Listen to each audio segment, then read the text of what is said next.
songs for all you haters. Listen, listen, listen. Hey you guys, I'm sitting down to tell you guys about our adoption process with our dog. He is the cutest thing, and I'm gonna start with how we even found him. Last Friday, I was taking Camden to the driver's license facility to do his written test, and we honestly got there too late for all the people that was there, so we ended up leaving. We've been putting that process off for several weeks now. Camden was pretty bummed about it, so decided that I was going to take him to the animal shelter so we can at least look at pets, and had no intention really to find anything or leave with anything. So when we went, they really didn't have much. If you've ever been to an animal shelter, I don't know really if it's across the state of Georgia the same, but they have more pit bull mixes than anything else. And even though pit bulls get a bad rep for being vicious dogs and mauling people, I'm not willing to take that chance with a pit that is already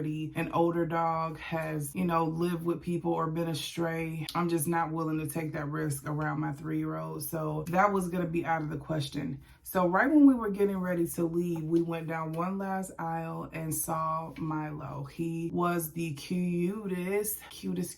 Milo is 4 years old, and he is a red and white Siberian Husky, but he is the sweetest thing. When we saw him, we couldn't actually interact with him because he was not ready for adoption until the following Friday. And so we were going to have to first come, first serve with him. And something told me that we weren't going to be the only ones that want the dog. And I thought about it the whole week, like, do I want another pet? What do I feel about us having another pet? The idea of having a puppy did not appeal to me because I really didn't want to start the process of potty training and all that kind of stuff all over again. So him being a little bit of an older dog was a great appeal. He checked the box being a Husky because my husband and son have been talking about potentially getting a Husky puppy, which if you know anything about Siberian Huskies, those puppies are really expensive. I mean, they can hit up to, well over $4,000 for a Siberian Husky puppy. So I had called the animal shelter Monday to see what's the process for adoption, because I've never even really considered adopting any pet or,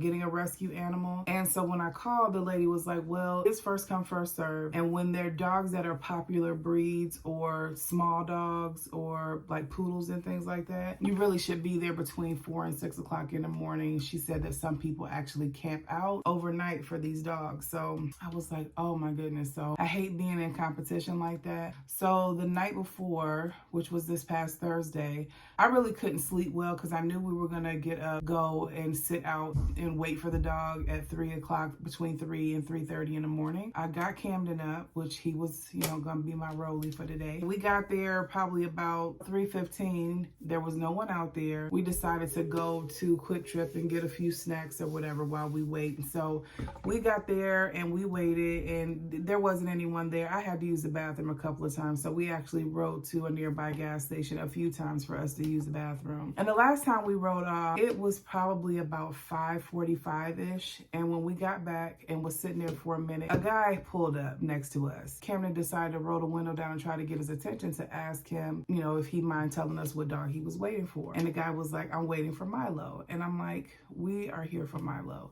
And we've been here for, I didn't even say that to him. I'm like, what dog are you here for? And he said he was here for Milo. And we said, well, we're here for Milo also. And so he was like, yeah, I drove, from far away to, to get him. Are you guys going to try to adopt him? And I'm like, yeah, like why else would we be sitting out here at this hour in the morning? So he rolled the window up, we rolled our window up, and it sounded like he was on the phone with maybe his wife or his girlfriend. And I'm thinking, that we're first come, first serve, and we were here first and we're looking for the same dog. I'm wondering why he didn't end up leaving, because I would have left. If I had pulled up and, the person was kind enough to tell me that they were looking into getting the same dog I would leave. I mean, there's no point in waiting, but he waited. So when I seen that he wasn't pulling off, I had already had a lawn chair sitting out there when we first pulled up at 3 something in the morning.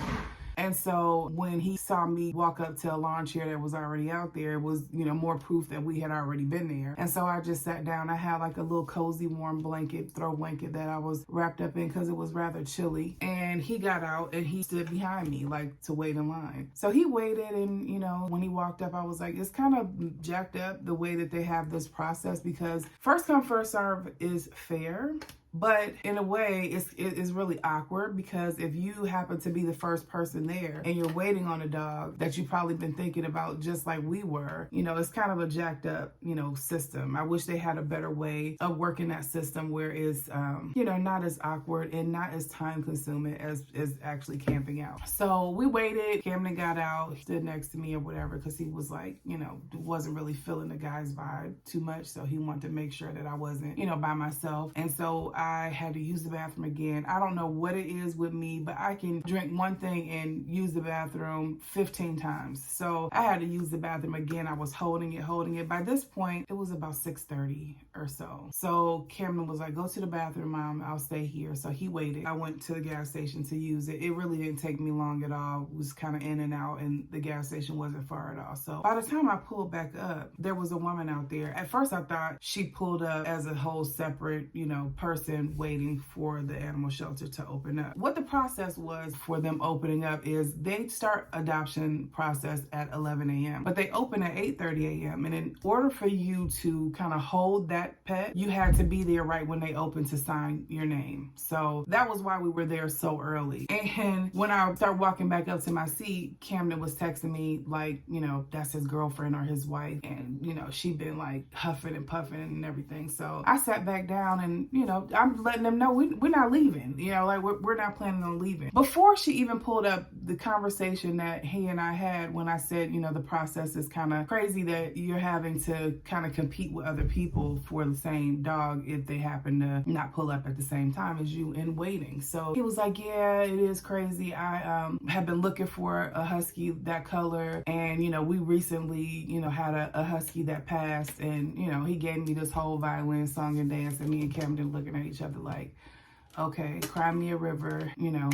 It's a sad story, but everybody's got a story. So anyway, so when I come back, sit down in my seat or whatever, she's just pacing back and forth behind us. Like, I don't like nobody behind my head anyways. And I had my piece on me. And so, if it had to go there, which I would hate for it to have to go there, but you never know. She was definitely a Karen. I can tell it was written all over her. And, she was just like talking to him, but talking loud enough for us to hear. Oh yeah, it's messed up how people, try to get Huskies and don't know how to take care of them, and they end up in places like this. And I'm thinking to myself, don't get involved in a conversation. She may not be specifically talking about us, but it felt like that. So anyway, we're just waiting. 7:15, no, about 7:30 rolls around. I gotta use the bathroom again. So I'm holding it, and I hear her tell her boyfriend or husband, I gotta pee. So we're just waiting. And I'm texting Cameron because we want to be discreet. So we're texting each other back and forth, even though we're standing 5 feet apart from each other. He's like, go to the bathroom because they're opening up at 8:30. Of course, I need to be in this line at 8:30 because I'm the only person that's old enough to sign for the dog. And so I wanted to do what I needed to do and get back, before they open. So they're pacing, and then I hear her get on the phone. I don't know if she called the animal shelter. Camden was under the impression that maybe she had called the animal shelter, but she called someone about a Husky puppy. They took their conversation closer by their vehicles and then waited around a bit, and then they got in their cars and they end up leaving. I guess they realized we weren't going to go anywhere. That was the dog we came for. I think a part of the reason why they end up leaving is because the staff that worked there started to come in and back to back. And the first girl that came and opened the door was a black girl, and she was like, hey, good morning. We said good morning to her. She was really friendly, and they kind of looked at each other real funny. I don't know what they thought. I don't know if they were going to try to use white privilege to try to, manhandle their way out of the situation, or she was going to use her white girl tears. I don't know what it was, but I wasn't here for it. So I was glad that they went ahead and figured out something else to do and leave. And at this point, they had been waiting for like 2.5 hours. Was it 2.5 hours? I guess it wasn't quite at 2.5 hours because he pulled up exactly at 6 o'clock, said that he had drove a long way for the dog. Somehow his girlfriend girlfriend magically popped up. She came basically in her pajamas. I don't know what she came to do or what, her whole vibe was. She went to her car. She got a leash out and a collar like, this is going to be our dog. And I was just looking at her the whole time like, this gonna be interesting. This gonna be interesting because if she say one smart thing to me, I'm gonna go off. But anyway, so I end up going to the bathroom. I don't think they had quite pulled out of the parking lot, but I called Camden asking, was he good? Were they still there? He said, no, they just pulled off. So I was able to go to the restroom and get back in enough time. And so once we got there, signed my name, they had to see my license because you have to be 18 or older. They were like, be back about 10:45, 11 o'clock, adoption starts. You need to be here and then you'll be able to go back and interact, with the dog for 20-30 minutes, see how you're, what you feel about the dog, if you guys mesh or whatever, and then, start the process to adopt them.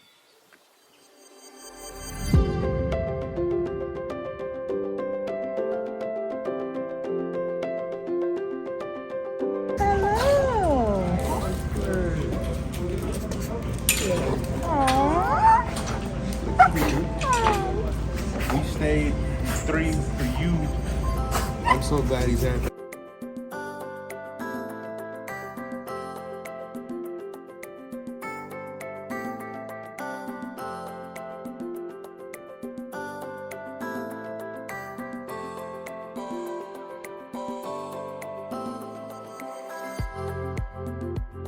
So we end up going to PetSmart, getting some dog food. We were told that we had to get a leash and collar before we could leave with them. So we went ahead and got that, even though they end up providing like a little flimsy one. We got, like some dog treats, and then we were running out of time. So we decided to leave PetSmart, go get the dog, and then go back to PetSmart and maybe let him kind of walk around and see if there were any like chew toys that appealed to him and that kind of thing. So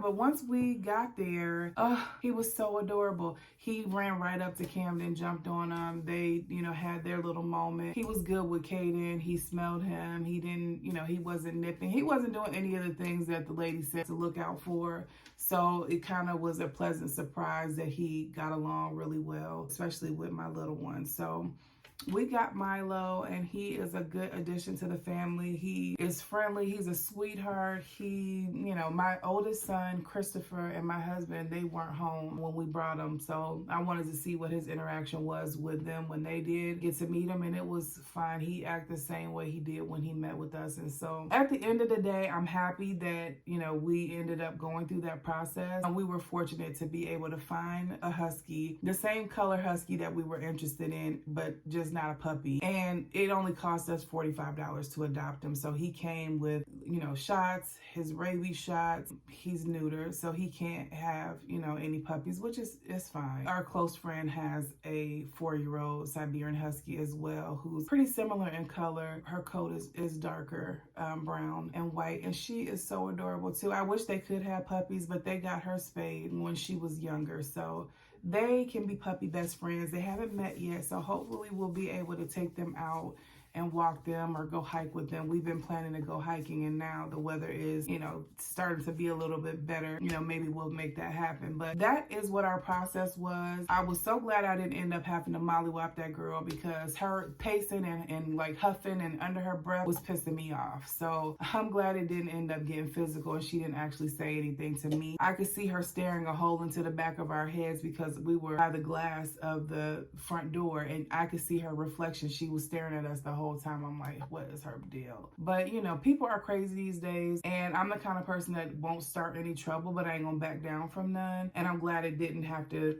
go there, because the governor here in Georgia has recently signed a law that now you can carry concealed without having a license. So you just never know, who you interact with is actually carrying a piece. And I'm not really ready to go down that road. So I would hope that no one would ever put me in a situation where I had to do that to protect myself and defend, my family. But, if it got to go down, then it got to go down, and I'll figure it out, die trying to protect protect myself and my family. So anyways, I am rambling long enough. I am going to enter video footage of Milo and our whole experience. And one thing I will say about the breed, our weather is changing now. We are just getting into the warmer season. He is in the process of a really big shed with his undercoat. And I'm telling you, when he rode in the car, I had fur everywhere. If I cut my air conditioner on, it would blow fur. Kaden and I went to the car wash earlier today, and I deep cleaned my car. I got all the fur that I could get out. I got black interior too, so it was really like noticeable and off the chain. So I'm gonna have to definitely make sure that I keep shedding at bay and keep him well groomed, because I don't do